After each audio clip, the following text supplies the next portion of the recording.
في يوم من الأيام كان في بنت اسمها سلمى. اتخطفت سلمى من الشارع، وفي أول كام يوم حاولت تقاوم وتهرب، لكن مع مرور الوقت بدأت تحس بحاجة غريبة ناحية اللي خطفها. بدأت تضحك معاه وتفكر إن هو مش وحش قوي زي ما هي فاكرة، ومش بس كده، وتحس كمان بأمان وهي معاه، وإنه بيحاول يحميها. الناس مش قادرين يفهموا إزاي واحدة ممكن تحس بمشاعر كده مع شخص بيأذيها. إزاي العقل البشري ممكن يطور مشاعر إيجابية ناحية شخص بيأذيه؟ إيه اللي ممكن يخليك تحس بأمان مع شخص بيحطك في خوف مرعب زي ده؟ أيوه، هي دي اللي هنتكلم عنها النهارده، متلازمة ستوكهولم. اهلا بحضراتكم، انا يوري فريد. اللي مننا سمع عن متلازمه ستوكهولم بيفتكر انها مرتبطه بس بحالات الخطف. المتلازمه اتسمت بالاسم ده بعد الحادثه اللي حصلت سنه 1973 في مدينه ستوكهولم، واتسمت المتلازمه على اسمها. بس الحقيقه ان مش هو ده كل الموضوع. المتلازمه دي مش بتكون مجرد رد فعل للخطف، دي حاله نفسيه معقده ممكن تحصل في اي علاقه فيها سيطره مفروضه على ضحيه، في اي علاقه فيها خوف ورعب، في اي علاقه فيها تلاعب نفسي. مش لازم يكون في سلاح او سجن حقيقي عشان الضحيه تحس انها محبوسه. السجن حرفيا بيكون جوه عقلها. ايه اللي ممكن يخلي ضحيه تتعلق بشخص بيأذيها لدرجه انها تدافع عنه؟ ايه اللي يوصلها لمرحله زي كده؟ وللتسهيل واحنا بنتكلم هنسمي الشخص اللي يقدر يعمل كده في حد حماده. في عوامل نفسيه كتير معقده وداخله في بعضها ليها دور، واولهم يا فندم هو الخوف، واللي مش بيكون احساس شويه ويروح. الخوف المستمر ده بيغير كيمياء المخ وبيأثر على تفكيرنا ومشاعرنا. الضحيه بتبقى عايشه في رعب فعلا مش بينتهي، خايفه من رد فعل الحماده ده على اي حاجه بتعملها او حتى كلمه غلط تقولها، خايفه حتى من نفسها، وبيخليها عايشه طول الوقت في حاله ترقب وتاهب مش بتنتهي. الابحاث يا فندم بتقول ان التعرض المزمن للخوف بيزود افراز هرمونات التوتر زي هرمون الكورتيزول، اللي مع الوقت ممكن ياثر على الذاكره والتركيز والقدره على اتخاذ القرار، وكمان بيأثر على الاميجدلا، الجزء المسؤول عن معالجه المشاعر، وبيخليها هايبر سنسيتيف. نيجي بقى حضرتك لدور الحماده اللي بيعيش الضحيه الاحساس انها ما تقدرش تعيش من غيره، والضحيه بتخضع للتوجيه وبتقتنع، بيخليها تعتمد عليه حتى في ابسط الحاجات. ممكن توصل لاختيار الطريق اللي هي بتمشي منه او اكلها لبسها. ده بيكون علاقة اعتمادية مرضية بتخلي الضحية تشوف الحمادة ده اللي هو الشخص المسيء يعني على انه المنقذ الوحيد ليها، والشخص الوحيد اللي بيحميها من العالم الخطر عليها اللي هو اصلا اللي مصممه.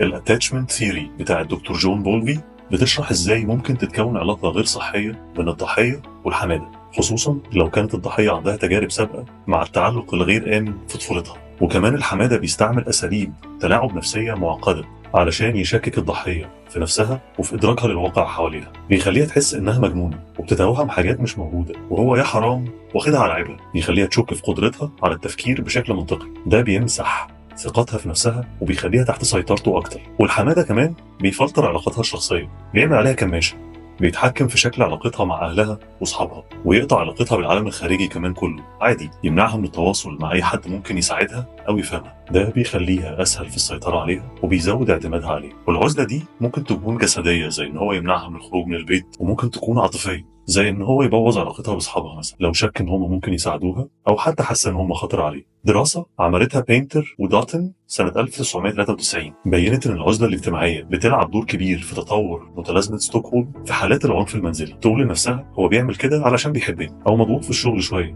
عشان كده عصبي، الله يكون في عونه. وده نوع من الدفاع النفسي اللي بيخليها تقدر تتعايش مع الوضع اللي هي فيه، بس كمان بيمنعها من مواجهة الحقيقة المؤلمة. الكوجنيتيف ديسونانس ثيوري لليون فيستنجر بتشرح الإنسان إزاي ممكن يحاول يقلل من التوتر والقلق اللي جواه من وجود أفكار ومعتقدات غريبة عليه، ويبرر حاجات ما تتبررش أصلا. الآليات اللي بتشتغل في متلازمة ستوكهولم معقدة ومتداخلة. في كتابها ال 12 سنة 1992 بعنوان The Trauma and Recovery، دكتورة جوديث هيرمان بتأكد على أهمية فهم الداينامكس اوف كوهيسيف كنترول في العلاقات المسيئة. بتوضح إزاي الحمادة بيعزلوا ضحاياهم بشكل منهجي وبيدمروا إحساسهم بذاتهم وبيخلقوا حالة من العجز المتعلم. التلاعب ده مع الخوف الشديد والاعتمادية اللي بيزرعها جواهم الحمادة بيخلي الضحايا يتوحدوا مع خطفهم كآلية بقاء. وزي ما شرح هيرمان، الصراع بين الرغبة في إنكار أحداث مروعة والرغبة في الكلام عنها بصوت عالي، الصراع الداخلي ده هو أساس فهم ليه الضحايا بتتكون عندهم مشاعر إيجابية الحمادة دول كطريقة للتعامل مع الألم النفسي الشديد اللي بيعيشوا بيه. في كتابه ال 12 سنة 2014 بعنوان The Body Keeps the Score، دكتور فيسل فاندر كولك بيسلط الضوء على التأثير العصبي للصدمة. بيشرح إزاي التعرض للخوف والضغط المتكرر بيأثر على وظائف المخ، خصوصا في المناطق المتعلقة بتنظيم المشاعر المشاعر والذاكرة. التغيير العصبي ده ممكن يساهم في التشوهات الإدراكية والاستجابات العاطفية عند اللي بيعانوا من متلازمة ستوكهولم. فاندر كولك بيأكد على أهمية فهم إزاي الصدمة بتتخزن في الجسم مش بس في العقل، وده بيشرح أكتر الطبيعة المعقدة بعمق للمتلازمة دي. السؤال اللي بيطرح نفسه بقى، إيه اللي بيحصل لما يكون الحمادة ده شخص قريب، شخص المفروض يكون مصدر حماية وأمان، حد من العيلة، أب، زوج،